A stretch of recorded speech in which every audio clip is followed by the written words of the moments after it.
Muscular dystrophy का मर्ज और इसका इलाज। मस्कुलर डिस्ट्राफी, मस्कुलर तो मराद है अजलात, डिस्ट्राफी का मतलब है इनकबास, तने होना। ठीक है। मस्कुलर डिस्ट्राफी दे विच मस्कुलर अजले जिहड़े मजलात जिहड़े ने वो तने जाते हैं। ठीक है। की अगे क्या होना? मस्कुलर डिस्ट्रोफी का मर्ज और इलाज इसका, वजूहात, वजह क्यों होती है और इसका इलाज अगे क्या की है?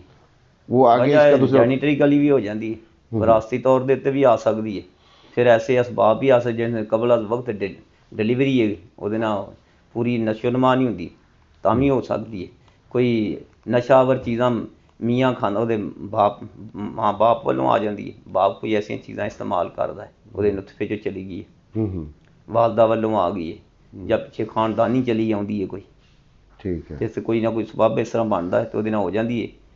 अलबत्ता ਇਹਦਾ इलाज पूछया होना उन्हें, इलाज की है?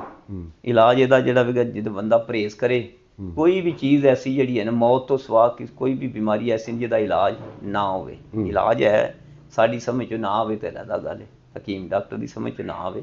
सही। तो मेरे को आए ने बंदे लेकिन विचों ही छोड़ के भज जाते हैं, ਜਦੋਂ आउंदे रहंदे ने कहंदे ने अगे बेहतर लगा बेहतर लगा बेहतर लगा, फिर शायद उन्होंने कोई होर कोई रोशनी किसी पासे नज़र आती तो उधर चले जाते हैं।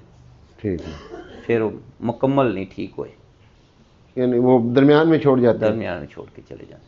तो इसका इलाज भी ये पेचीदा है, फिर लंबा है, ऐसा लंबा है, वक्त मंगता है, तो नाल परहेज भी मंगता है, जिहड़ियां चीज़ां दसने खाण लई वो मुसलसल खाणियां होंदियां।